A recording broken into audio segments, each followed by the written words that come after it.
There are a variety of options for saving and loading your button designs in Build-A-Button, and so it can be helpful to have a basic understanding of what those different options provide.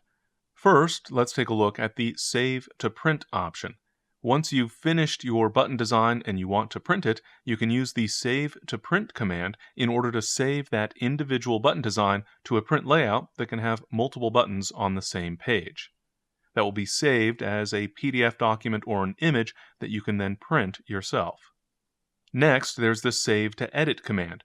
This enables you to save your button design to your computer so that you can later upload it into Build-A-Button and prepare it for print.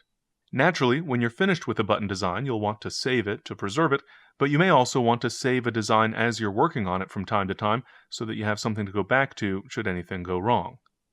Once you've saved a button design for future editing, you can later use the Upload to Edit command to upload that saved design so you can continue working on it or prepare it for printing.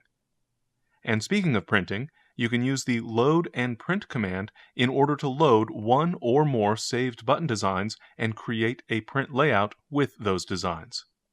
And finally, the CSV File to Print option enables you to create a mail merge of buttons.